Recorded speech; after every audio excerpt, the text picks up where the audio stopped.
Hello, welcome back to the channel. Thank you for joining me. Today I'm out and about. I'm actually on my way to do some errands, picking some bits up and utilising the van to grab some bits. I've been looking at some tools for when we get on the land, as you know, and there's a few things that I wanted to go and have a look at, so just been going off to do that and have a look at things, price things up. It's very important to have some tools, and we're very keen, Julia and I, to have hand tools rather than relying on big machinery and stuff, although of course there will be times when we need to do that.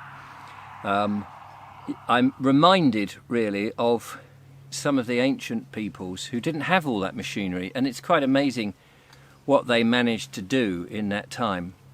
So anyway, I sort of stopped off on this country lane here. There's a lovely pub just there, although it's actually shut down, which is a bit of a shame, but lovely building. And I thought I would just take this opportunity to do today's video because we're running around at the weekend. So there's an aeroplane going past, so there must be an aerodrome or something nearby. Anyway, I've noticed, and now maybe it's because we're looking at buying this piece of land, or we're in the process of buying this piece of land, and we're trying to look at things like permaculture, growing vegetables. We were watching a little bit of Charles Dowding the other day. He does the no-dig process, and we interviewed him, and if I remember rightly, I'll try and put a link to our interview with Charles Dowding. A lovely bloke, really lovely bloke, and so knowledgeable. He's been doing no-dig for donkey's years. But I've noticed that, of course, in my feed, there is a lot now of sort of people living off grid, people growing stuff, people getting out into the country and talking about the importance of that. Some people living in a woodland, like the woodlander who I interviewed some while ago, lovely bloke he was, and many others. I watched this thing about this guy who bought some land in Scotland, an old derelict farm, and he and his family are living there, and he was walking through the woods picking blackberries and raspberries and various things. And it just seems, and I don't know if you are feeling the same, that there is a sort of movement now, and it seems to be gathering pace, and we're obviously on that part of that, I suppose, by buying our bit of land and looking at growing stuff and being self-reliant really as much as possible. It's all touch and go whether we can live on the land. That's a different kettle of fish at this stage.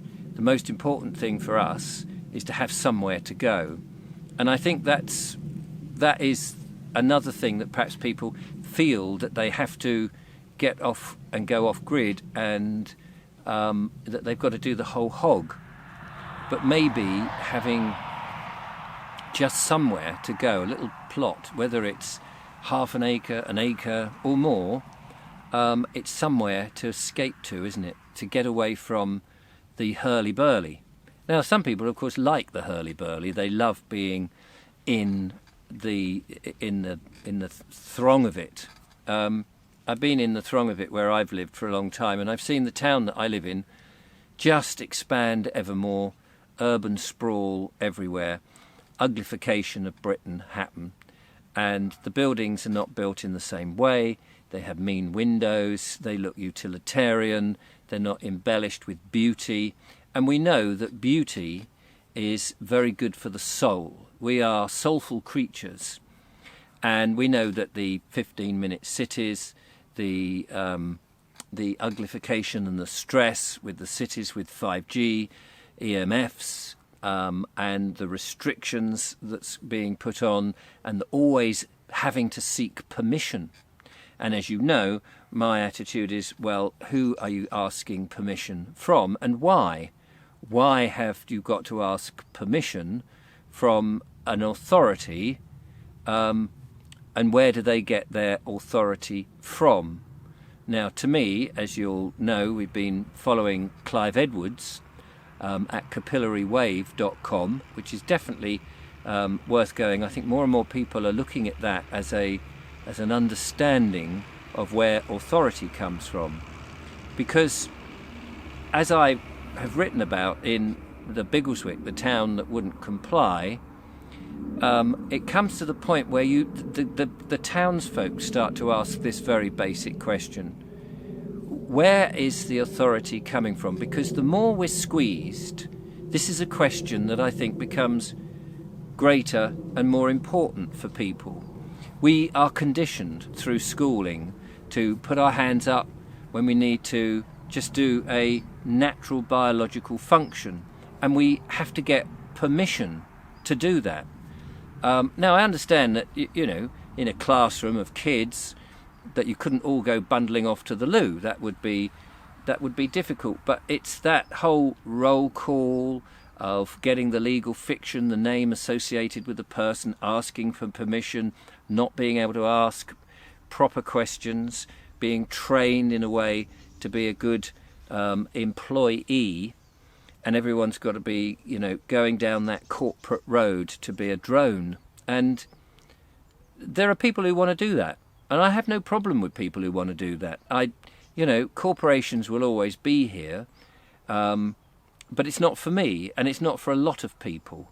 A lot of people do want to be self-reliant. A lot of people don't want to live in the countryside, but they appreciate the countryside. A lot of people would like to have the old shops back. The shops in which you can go in and you can talk to people about the product. They're knowledgeable about the product. They can tell you where it came from. Now, I made a video yesterday talking about a particular farm shop. And one of the things that I meant to mention and I forgot to mention was we were buying this beef. And I asked the chap there, I said, where does it come from? And this was one of these upmarket farm shops that they did their own venison, but they didn't do anything else. And he said, oh, it comes from so-and-so abattoir. And he said, well, you know, that's relatively local. Well, from where that was to where we are was about an hour and a half driving. So it wasn't terribly local, but I know that there are a few abattoirs.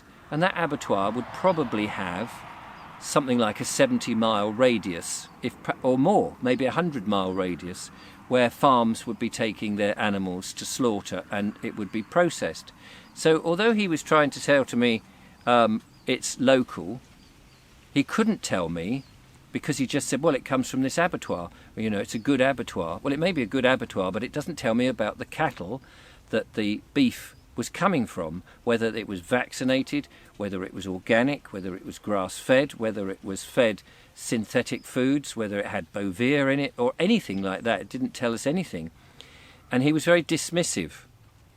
And a lot of people are very much worried about what they eat. They understand that food is medicine in and of itself, and that herbs and natural remedies are bountiful, really, and we don't necessarily need to go to the doctors and the GP and the hospital for a lot of what we might get wrong with us.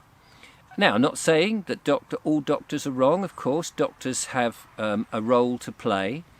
They have, I feel, fallen foul of the big corporations and the big pharma, and we saw that in 2020 and 2021. But hopefully some of them are realising the error of their ways and perhaps are reining back and want to be honourable and practice their Hippocratic oath of do no harm. And let's hope they do. But there are many others who want to get away from that. And the point I wanted to really make, and I'm always struggling to make my points in these videos, which I do off the cuff, is that while Julia and I would love to be off-grid, out the way, self-reliant and all of that, and that's the plan, whether it's on this particular land that we get, whether it's another piece of land, who knows, but we're on that journey. But in the meantime, there are plenty of people who would like their towns back to how they used to be, where you had a community around you, where the local shops are small and small farms can supply those local shops with local produce seasonally. And I think that is absolutely vital for the future, that we rebuild that type of community, because the other direction doesn't seem to be very good. You don't have to have lived terribly long to see how fast change has happened in this world. And people say, well, you know, this is because of the mass numbers of population. And to a degree that is true, but people, as I always say, are like water. They take the line of least resistance. And if something is easy and convenient, they'll go along with it, because a lot of people are not prepared to work. And I don't mean you particularly, and I don't mean that you're not working. I'm not saying that. But we're, in a way, we are sleepwalking, a vast majority, because they're just taking advantage of everything that's done for them. It's almost like we're going back. Sorry, the sun is now shifted a little bit. It's like we've gone back into our nappies. I apologise for the sun. I better finish off because it's just moving around. It's a shame that pub there isn't open, because I quite fancy a swift half. But I'm on my way to pick up something, so. And then got to go to the farm shop and get some milk, some raw milk, which would be lovely.